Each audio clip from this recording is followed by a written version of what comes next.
Previously, on The Code, live with the HSBC Waratahs. Go away! We're the mighty Waratahs, rough and tumble rugby stars. We have a receptionist. We also have life-size photos of the players. Massive. Waratahs through the hands, try! And how did he not see that? The touch is right there. I think it would have been pretty hollow to have got that cap off Chris Hickey, our coach, and had lost. So one of those nights where everything went well.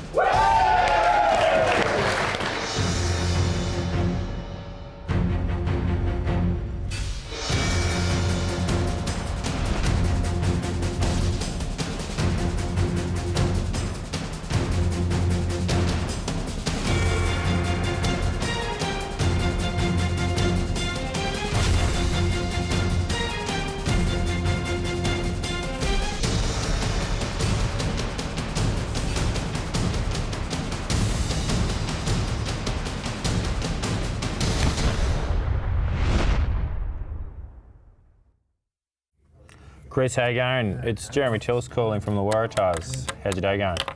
Good. Have you got a minute just to have a quick chat about your membership?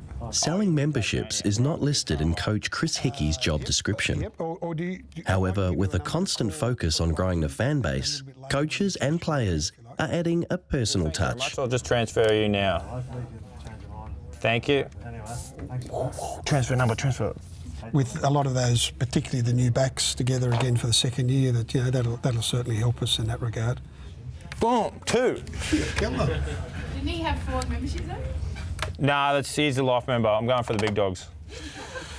So Holly, 28 years old, secondary school teacher, physical education. So you'd think that, teaching physical ed, she's pretty fit. In the room next door, planning is already underway for life after rugby. Must be cautious during first trimester, so you have to take that into consideration. Although a footballer's off-field life can be varied and stimulating, their minds are never allowed to wander too far from the 4 white lines. So you just got to string as many passes together as possible, 45 seconds each. You got 45 seconds, 6, 7, 8. Do you want to just clarify roles or if anyone's not clear on their roles? The team has had the perfect start, maximum points and no injuries. But the new format allows little time for reflection or self-congratulation. The Queensland game is already on the horizon and approaching fast. Oh, Tom, it's Webby, mate. Can you please give me a call? I need to try and organise something for a player. Cheers. For any team to succeed, it has to be run well from the top. As team manager, Chris Webb is responsible for the well-being of players, coaches, and all the staff that make up the HSBC Waratah family. A passionate leader, he is a highly respected and integral part of what drives the team forward. I think the Webby really is the heartbeat of this whole organisation. His performance is first class. He's the one that combines the off-field with the on-field team. He's often the earliest here and the last to leave. I think that his actual passion for the team and the passion for the team's success is certainly rubbed off on not only management but the players as well. He's certainly a good friend of mine and a very good colleague. But we're very fortunate to have a guy like Chris Webb running our off-field team as well as what he does. So contact Barnes because I'm not allowed goal kick. 10 and 13. First play Baz, Webby to Baz, Hanger said something about he can't goal kick or something?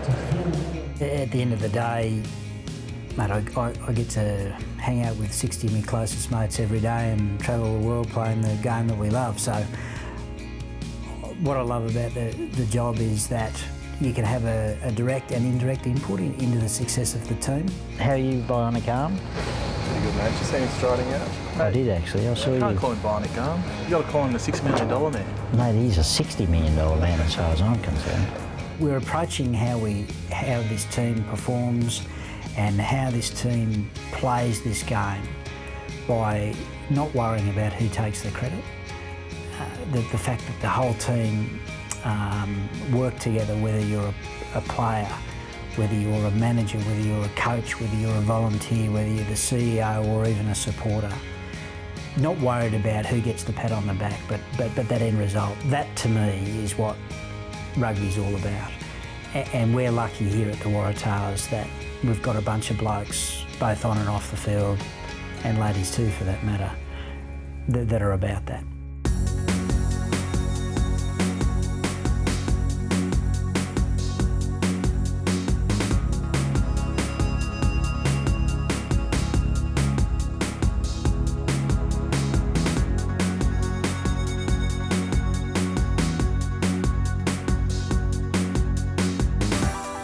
Simmons, Chisholm, yeah, he's not bad looking. He's just got a good rugged look about him, eh? Yeah, I don't mind going Victor. Each Monday, a selection meeting between the coaches decides the starting 15 to take the field. But this morning in the treatment room, a selection of a different kind is taking place. He's like, you know, like The Bachelor, you know, like... An internet site has published a list of Super Rugby's ugliest players. In a generous move, the assembled players decide to pick the best-looking 15. Oh, George Clooney look. Imagine they did this. Imagine they had like an exhibition game of the best-looking team versus the ugly thing. Oh, mate, going on the teams, the one that was on the internet, this team would win for sure. There were honourable mentions. You were mentioned as a 12. Was I? Like as it came into consideration. For ugly? Yeah. Wow. I don't think that's right, Adam. Well, it was mentioned. Okay, so like the $1 million drop. I'd go Richard. We've got our money on probably Blackadder and Richard. So, yeah. Okay, well, I think we've got to go to a vote. Richard Graham? Todd Blackadder. Todd Blackadder. Put him up. Naturally, the boys aren't too happy with selecting their own teammates. We can't seriously have 3 blokes in the starting team. Where is it, Dave Dennis?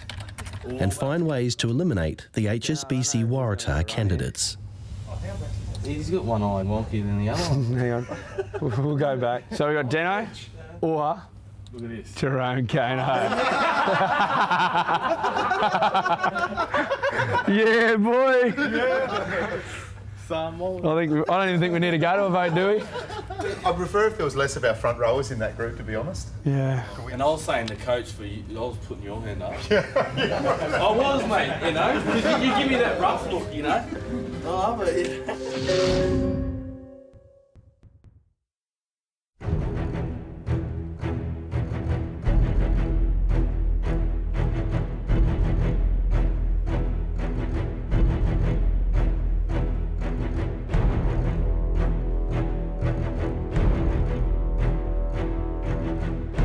Game 2 of the season, and the challenge could not be greater. The Queensland Reds at ANZ Stadium in Homebush with the Templeton Cup at stake. The squad has trained well, the team confident of capitalising on the impressive start just a week before.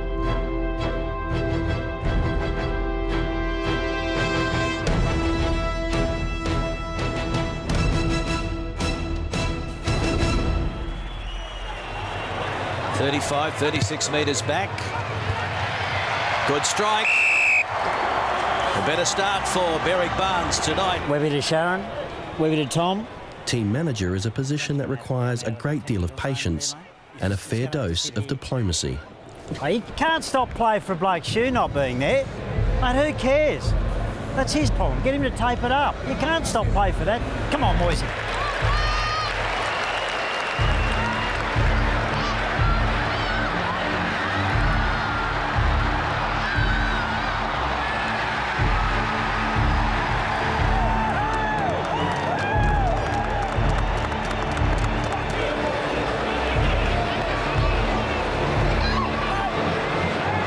From the start, the home side take the game to the Reds, playing with enterprise and initiative, surprising the Queenslanders from every angle.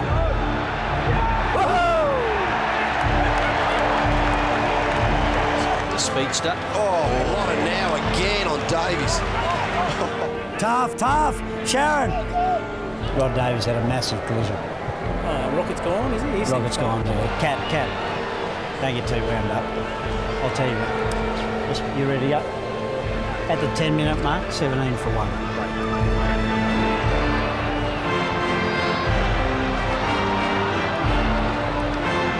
they not diving all over them ball?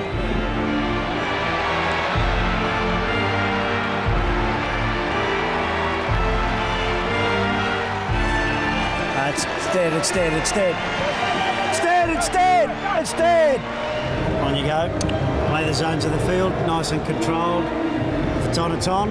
As the team stretch their lead, the game's collateral damage endorses the value of the reserve bench. And the HSBC Waratahs have one of the strongest in the competition. Well done, mate. It's a pretty good effort out there. And they make an immediate impact. From Ben to Robinson.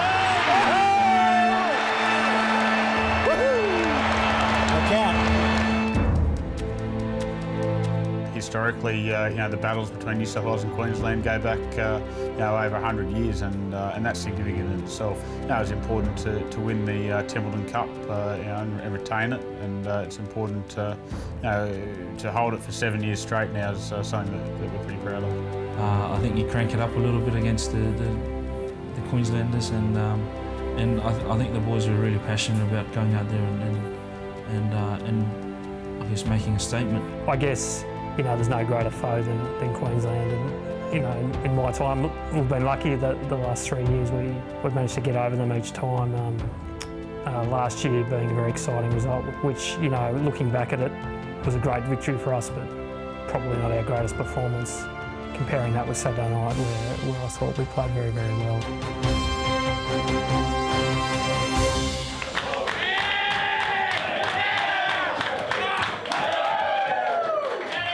The celebrations are hearty and loud, but a sliver of doubt surrounds their influential leader and his bicep injury, a setback they can ill afford leading into Week 3's clash with the Crusaders.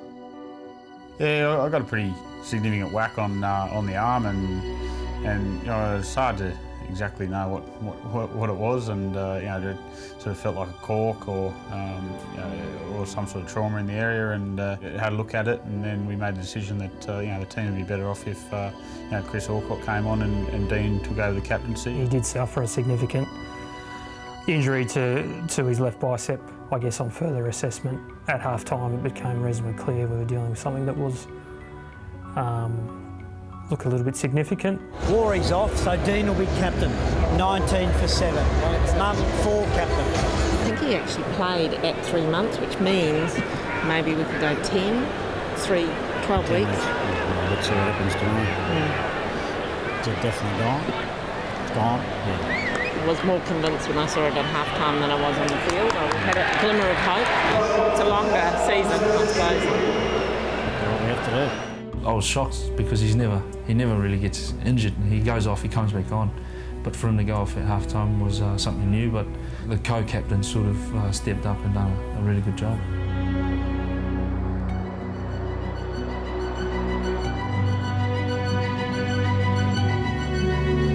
Although war will make a miraculous recovery, it again proves the frailty of playing a collision sport, where one tackle can shift the balance of a game.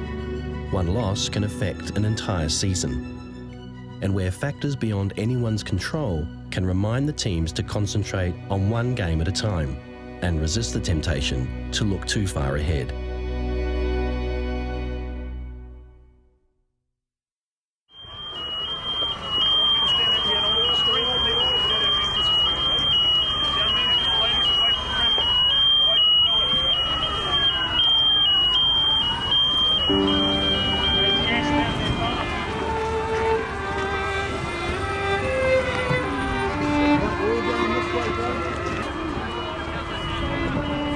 Turned around for some reason. I looked at the TV and I saw an earthquake. And I thought, I can't be Christchurch, can't be two in one place. And I asked one of the boys who it was, and it was Christchurch.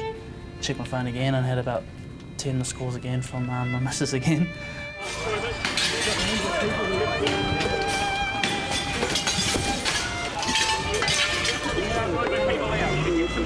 Yeah, I was just fortunate that none of my friends or family passed away in that earthquake, and it's very sad to see a lot of people back there distraught, and a lot of people have to start all over again.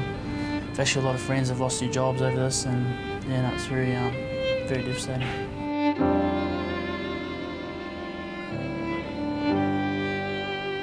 How's things over there, mate? Yeah, I spoke to Brendan Morris from Sanzar yesterday who suggested the same. I left a message for Tony Thorpe, who's the Crusaders manager there, as you know, and I haven't heard back from him, so I can imagine they've still got some issues with communication and stuff, power and yeah. Yeah, well, Brendan said that yesterday, that they'd be looking to relocate their games possibly to Nelson.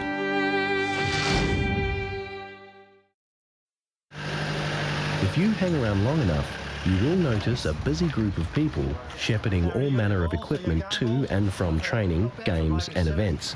They are the volunteers.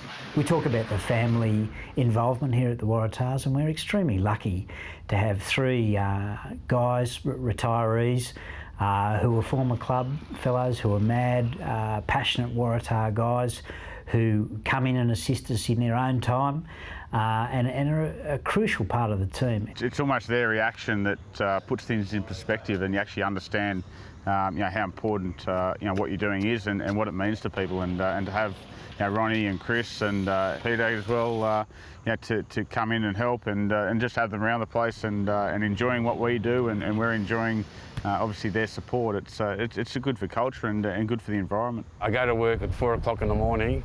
I'm in the security industry. I'm a truck dispatcher at the moment, where I dispatch a lot of money to a lot of different places. That's for security reasons. That's probably the best way to say this. I was going to go on film. I've done all sorts of jobs. I've even worked in the garbage, been a garbage bloke, to contract cleaning and having many businesses and whatever. In effect, I really got sort of two jobs, but I do one for love, and it is love because I love every moment that I'm here. I do what I do because I enjoy it. I enjoy being around sports people. I enjoy people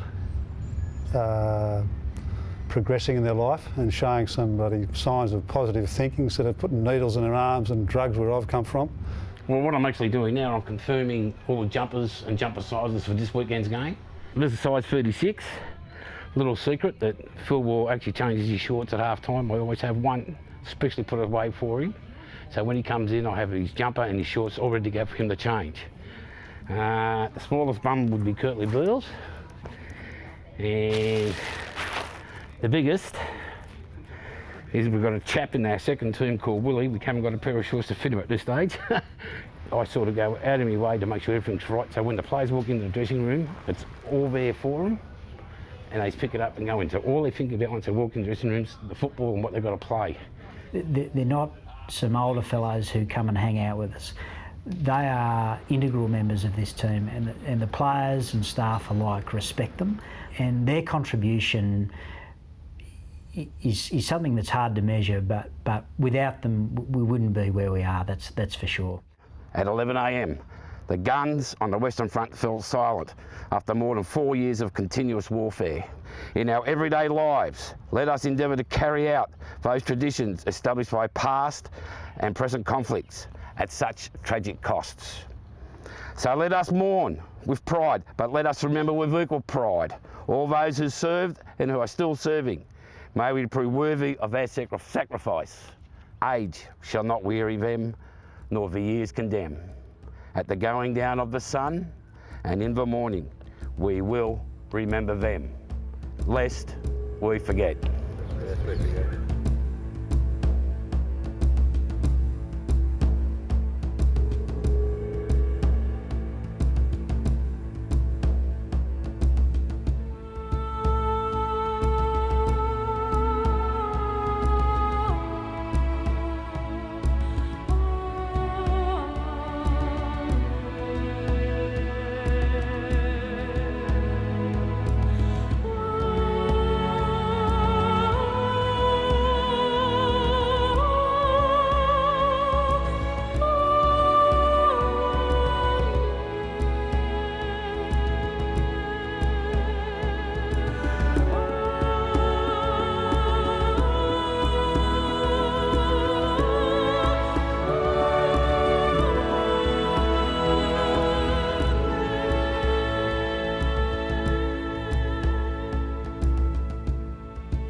The team travels to the top of New Zealand's South Island, unbeaten and top of the competition ladder. But this game has a different aura, one that transcends sport. affecting a community torn by tragedy, but to be united by 80 minutes of rugby.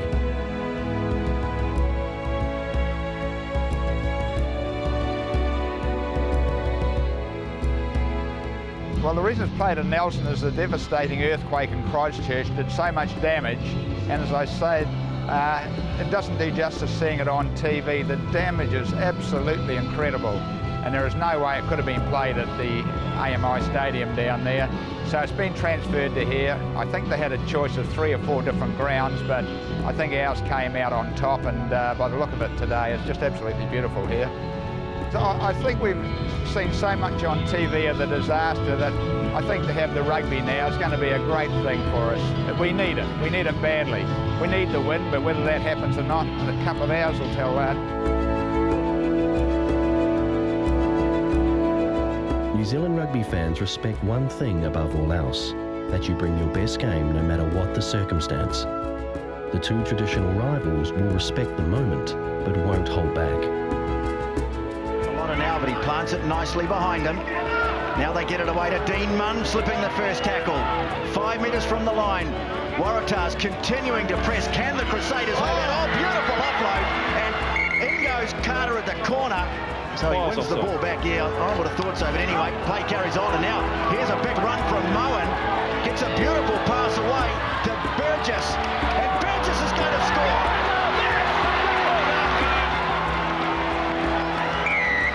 Todd has it. Off to Williams. Gets it away to front. And Shaw trudges over and gets it down for the try. Following an early lead, the HSBC Waratahs fall behind for the first time in 2011. And as the purple sky blackens into a chilly Kiwi evening, the sentiment of rugby being the winner does little to console the visitors and their desire to win this rearranged clash. But for the moment, no one really begrudges the locals from a fleeting moment of jubilation. Off it goes to Carter. Williams running hard and strong. Saved by Williams. Carter tackles him, but they keep it alive. Now Pakalani, and he is slippery, and he's going to score. And somehow, the Crusaders have found the strength to win this game. An uplifting win for them.